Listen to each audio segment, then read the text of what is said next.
A senadora Soraya Tronic, recém-filiada ao Podemos, quer ser presidenta do Senado com o apoio de Lula. Em entrevista ao jornalista Pedro Zambarda, da Folha Democrata, ela contou sobre suas aspirações e sobre o que ela viveu com o bolsonarismo. Vamos entender isso daí com o próprio Pedro Zambarda aqui no Plantão do Meteoro Brasil. Vamos lá.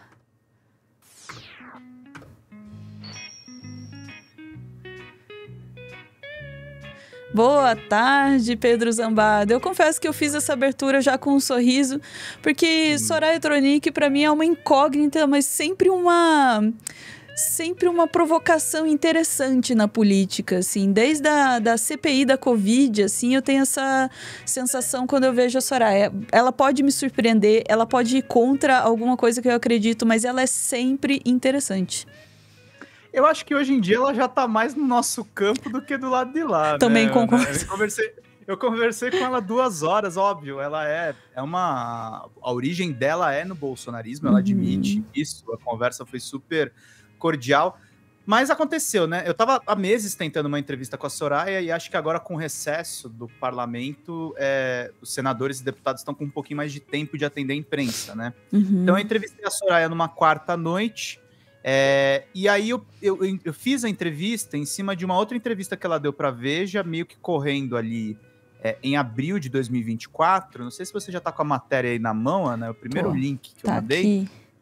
Mas ela disse o seguinte, Lula quer oxigenar o Congresso, diz Soraya Tronic. Por que ela diz isso, doutora Ana? Vai ter a mudança das casas legislativas agora, né? Arthur Lira finalmente vai sair, só que ele provavelmente deve fazer sucessor. No Senado, a coisa tá um pouco mais rachada. Você tem Davi Alcolumbre passando como um trator, porque ele foi o único senador que derrotou o Renan Calheiros naquelas presidências consecutivas que tiveram na casa. E tem um movimento novo, surgido da Soraya Tronic e da Elisiane Gama, que eu também é outra senadora que eu gosto bastante nesse país. Ah, interessantíssimo. Elisiane tá são junto. São duas mulheres que querem se candidatar à presidência. E aí há um papo de bastidores que talvez ou elas unifiquem em uma única frente ou elas vão sair com candidaturas. E a Soraya saiu com isso. Ela tem críticas à reforma... E críticas até à direita, vai. A reforma tributária do Haddad, mas ela tá tentando alguma aproximação com o governo Lula. E ela me contou bastante isso na entrevista, Ana, porque ela diz o seguinte, é importante que as presidências do Congresso não sejam exatamente do mesmo partido do presidente, para não correr risco de aparelhamento, esse tipo de coisa. Mas a Soraya se posiciona firmemente como uma anti-bolsonarista. Ela diz que se ela for presidenta do Senado, não passa impeachment de Alexandre de Moraes, não passa nem o impeachment do Lula. Ela colocou isso muito claramente. E ela falou alguns bastidores ali do que aconteceu no bolsonarismo. Aí tem 2 cortes que eu separei. Um é um pouquinho maior que o primeiro, que ela fala sobre o Bebiano e as amizades que ela teve no bolsonarismo. E aí tem um segundo corte que ela fala um pouco sobre problemas pessoais que ela teve nesse rompimento. Vamos assistir um pouquinho? E aí a gente vai reagindo. Eu tenho marcado aqui começando do 0, é isso mesmo? Os 2 do 0, o primeiro até 5h33 e o segundo até 2h57. Maravilha. Teobaldo, você tá indo? Agora foi. Aí. Vocês vão ver do que cabe na tela. A morte do Bebiano foi muito estranha? Pra mim foi. Oi? Opa! Entendi. Do dia pra noite. Não, para. Já começou assim na lata. A morte do Bebiano foi estranha? Pra mim foi. Vou até aumentar um pouquinho o volume aqui. Ela falava com o Bolsonaro. O cara tá. E o sumiço da mulher dele, da Renata. Muito estranho. Você chegou a conversar com elas depois? Não, nunca conversei. O que eu sinto é a dor, né? A decepção. Ele apostou muito ali também, né? Bebiano largou a vida dele. Eu no meu escritório de advocacia, eu trabalhava, eu ficava focada 100% no meu trabalho, eu diminuí 50% da minha atividade. Nossa. E da minha lucratividade também, mas graças a Deus prejuízo. Também tem outra atividade. Dá prejuízo, mas porque eu apostei, mas Bebiano largou tudo. Tudo. E outras pessoas largaram tudo. Luciano Bivar entregou o partido inteiro nas mãos deles. Sim. Combinado o seguinte, se você ganhar, no outro dia você me devolve o partido. Olha, eu vou te entregar aqui, ó, da casa inteira. Para um minuto aí. Quem nunca caiu no golpe, né? Hein? Acreditaram, hein? Ai, aí foi duro esse golpe aí, mas vamos lá. Tinha a sala, o lavabo, a sala de jantar, a área de serviço. Eu só não vou entregar para você o meu quarto, nem minha cama. Aí, no outro dia que eles ganharam a eleição, eles queriam tudo. Coitado do Bivar, sabe? Então, assim, o que eu vi, e eu falei, olha, eu não vou pro lado onde a banda toca, não, tá? Não vou. Eu vou pro lado do certo, do que eu vi, do que eu presenciei, do que eu vivi. E mesmo assim, Pedro, com muito medo. Com muito medo. Tenho muito medo. Você sentiu muito medo na CPI? Muito. Caraca. Senti muito medo, porque... Qual CPI você tá falando? A do 8 ou a do Covid? A da Covid, porque a da Covid foi quando eu conheci mais o seu nome. Eu tinha visto que você tinha sido candidato e tal, mas você tava mais nesse lado bolsonarista. Mas é engraçado que a CPI da Covid... Antes... Desculpa, Pedro, mas você fala bem rápido. Você tava nesse lado bolsonarista. Você tava aí do lado lá, né? Da turma que era contra nós, mas agora você tá com nós. Vamos lá. Do 8 de janeiro, foi meio que uma seleção de super-heróis. Vocês se destacaram, assim. Canais de YouTube surgiram por conta do que vocês estavam fazendo. E foi curioso, assim. Mas eu imagino que a exposição era muita, porque era um negócio quase 24/7, né? Era. Vocês não tinham... E era assim, E outra, nenhuma mulher tinha cadeira. Então a gente não tinha direito a voto. Então, se num outro momento, eu acho até que a gente nem se dedicaria tanto numa CPI, mas era tão grave, era tão sério. Os documentos que chegavam aí nós exigimos. Eu não sou membro, mas eu sou membro desta casa. Então nós mulheres também naquele momento, Elisiane foi importante, Zenaide Maia importante, Leila Barros, Simone Tebet, Cátia Abreu. Então, nós nos unimos ali, falando, primeiro que nenhum bloco nos indicou.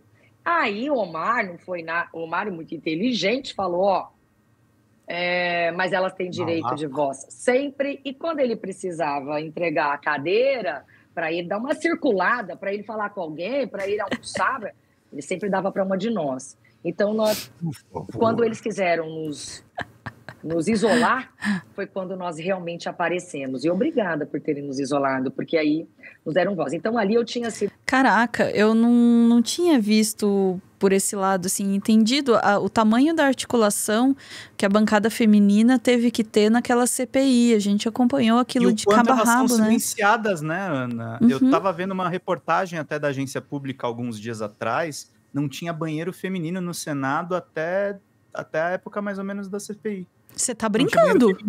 Juro pra você. Não tinha banheiro feminino.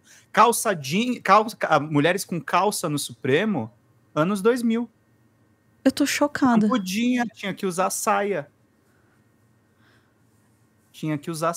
O machismo em Brasília é uma coisa assustadora. Esse depoimento dela é muito rico por isso. Nessa hora, cara, eu acho assim... Sou de esquerda, sou declaradamente de esquerda, mas a gente tem que ouvir mesmo as mulheres de todos os partidos, porque as dores, elas são muito similares. O que elas fizeram ali foi incrível, viu? Vamos continuar. Sido eleita, realmente, senadora. Não tinha sido candidata à presidência da República, né? Então, só que foi quando eu tive que enfrentar a seita.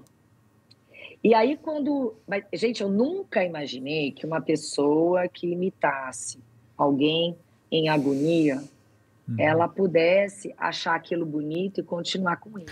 Mas se fosse só isso, ok, poderia dar, né? Aí, mas outros fatos, e outros fatos, e outros fatos. Aí atrasar. Dória colocou a vacina muito mais rápido. Sim. Atrasou. Quando o Major Olímpio faleceu, eu estava também com Covid, acho que até pegamos juntos no mesmo dia, porque tivemos uma reunião antes, pegou Lazier, Alessandro Vieira, e Lazier e Olímpio foram, era uma reunião, nós todos de máscara. Quem Aí, Lazier, Olímpio e Alessandro Vieira foram para UTI. Eu não. E aí, mas mesmo assim, eu fiquei mal. O primeiro dia... Teve sequela? Eu creio que sim. Eu não sou mais assim, a mesma energia, o mesmo vigor. E outra, eu tomei muita cloroquina com ivermectina. O meu fígado sofreu demais. No hospital? No hospital e para sempre. Hoje eu tenho que tomar Vonal praticamente todos os dias, porque o meu fígado, ele fragilizou. Eu imagino a cara que vocês ficaram quando a Bruna Morato foi lá falar da Prevent Senior, né? Pois é. E aí... Eu perdi um colega de redação. Morreu também por conta de... Nossa. Ele estava transplantado, o coração explodiu. E ele não tinha Covid. Sim. Receitaram cloroquina para ele. Né? Mas o É pesado. É pesado e eu parabenizo ela por admitir, sabe? Que tomou cloroquina, que tava ali dentro da seita, da coisa, e falar claramente sobre isso, sobre as consequências. E mesmo assim, mesmo estando ali próximo da seita, ela teve uma atuação naquela CPI que foi positiva pela luta contra a Covid. Obrigada, Soraya. Eles começaram a romper, né? Foi um processo, né? Já em 2019, ela disse que já começou a romper. Aliás, eu vi a data aqui do banheiro feminino no Senado, foi 2016, ou seja, faz pouquíssimo tempo. É um absurdo, assim, o tratamento que as mulheres recebem naquela casa. E ela falou com muita franqueza, assim, sobre várias coisas, inclusive até sobre o antipetismo dela. Ela falou, eu me elegi nessa plataforma. E ela fala uma coisa bem pessoal, Ana, que eu deixei separado agora para o final, que é um corte de 2 minutos, o rompimento que ela teve com o filho dela, que é uma pessoa de esquerda, não é um lulista, mas o filho dela era rompido com ela a ponto de não ir na posse. Ela falou, a minha mãe é uma bolsonarista, não falava com ela, e a eleição do Lula foi algo que fez os dois, a CPI e a eleição, né? Foi uma coisa que uniu os dois novamente. Aí eu queria deixar essa parte final da entrevista, que eu acho que é legal para vocês verem também. Porque 2 horas o pessoal fala tudo, né? Muito bacana. Não, mas é muito bom. E a Soraya parece ser muito franca, assim, né? Nas falas dela. Isso é muito interessante mesmo. Vamos ouvir. De série, sabe? Ainda mais... Aí depois veio dia 8. Ai, o dia que eu fiz as Como você se sentiu vendo aquilo? Olha, não, e vou te falar, meu filho nunca gostou de Bolsonaro e a gente brigou. Meu filho não foi a minha posse, porque ele odiava Bolsonaro. Ele falou, você é uma boa. E aí, você é uma bolsonarista. Você se reconciliou com ele, né? Me reconciliei, ele é filho único. Aí, em 22, como a família inteira estava destruída, metade bolsonarista, eu fui candidata, e eu não vim para Campo Grande passar o Natal, porque ninguém se entendia. Então, todo mundo descancelou o Natal. Eu sempre passo uma parte na casa do meu marido, da família do meu marido, e uma casa, quando não se juntam. Aí todo mundo cancelou. Nós ficamos no Natal em Brasília, assim, porque eu não vim nem votar no segundo turno. Eu não podia pisar no Mato Grosso do Sul. E aí, o meu filho falou, agora eu vou a Brasília. O meu filho não chega. E eu mostrei. Olha aqui, esse é o ticket do meu filho. Ele chegou na manhã do dia 24. No dia da história da bomba. Ah, meu Deus! Pois estava chegando, acho que lá pelas 11 da manhã. Ah, meu... E você vê que no dia que eu não te trago bomba, eu trago essas histórias, né? Caraca, mas que entrevista, Pedro. O filho dela estava lá no dia que eles iam explodir... Do atentado do Washington, que eles tentaram explodir o aeroporto de Brasília antes do 8 de janeiro. Vamos ver. Quando começou... Assim, eu te juro. Aí, do aeroporto. Na CPI, eu disse o seguinte. Eu me compadeci de... Eu não tive ninguém assim, tão próximo de dentro da minha casa, nem pai, nem mãe, nem irmão, nem sobrinha, mas tive muitos amigos, amicíssimos, parentes mais longe. Mas eu não precisei de que alguém tivesse morrido na minha casa de Covid para eu me solidarizar e para eu fazer alguma coisa. Agora, no dia 24, no dia da bomba, eu era uma mãe. Pro azar de vocês, você pode olhar, quando eu inquiri o Washington e aquele pessoal todo, eu falei, para o azar de vocês, eu era uma mãe. Mas eu nunca precisei ser uma mãe ou ser uma pessoa próxima para me indignar. Só que vocês têm um azar tremendo, porque naquele dia, foi para mim, assim. E quem liga Lé com Cré, quem é minimamente inteligente, entende por quê que ele não entregou a faixa, porque era o apito de cachorro para que ninguém desistisse. Para as pessoas continuarem acampadas. Claro. Não entrega a faixa porque, não vou entregar. Conversa fiada, tá? Todo mundo tem que entregar a faixa. O cara sai. Esse foi o apito de cachorro. Ele não entregou a faixa porque eles ficaram mantendo aquele pessoal. Por quê? Porque eles precisam do golpe até hoje. Eles precisam, porque eles precisam se livrar da cadeia. Eles precisam de uma anistia, que não vai passar. Se eu for presidente do Senado, não vai passar nunca.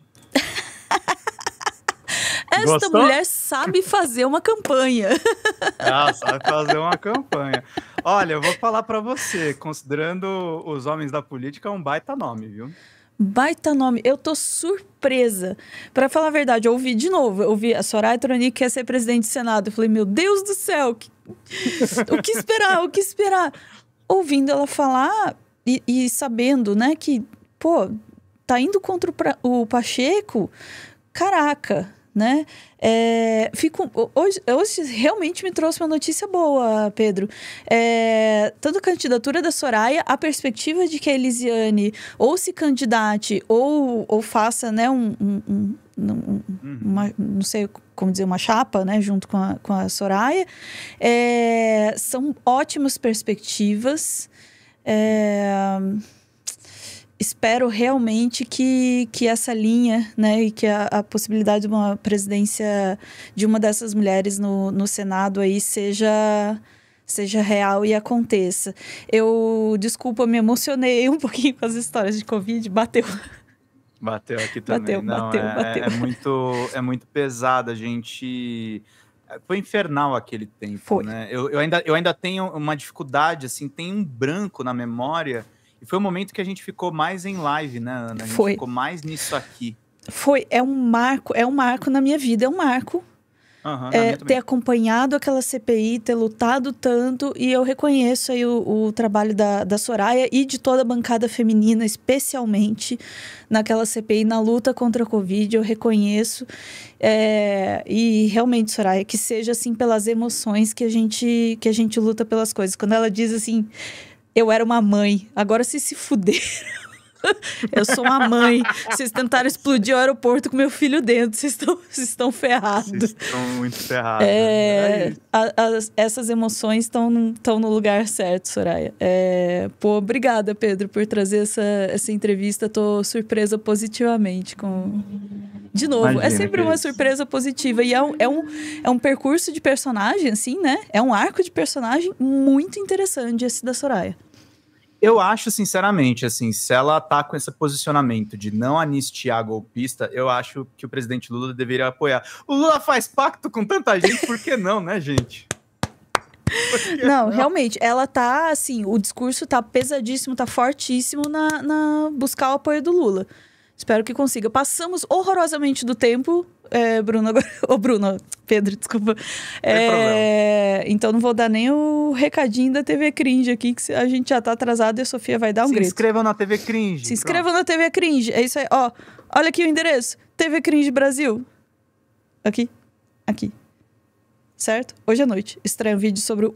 Aliás, não, isso seria muito legal. Hoje à noite estreia um vídeo sobre o agropunk, tá? Por falar em agro, por falar aí nos assuntos que a Soraya trouxe. Vejam lá, hoje, 9h da noite, na TV Cringe Brasil, nosso segundo projeto aqui no YouTube, um vídeo sobre a distopia agropunk no Brasil, da qual a Soraya, pelo jeito, tá escapando. Vamos lá, beijo, chat, a gente volta em instantes. Timing é tudo.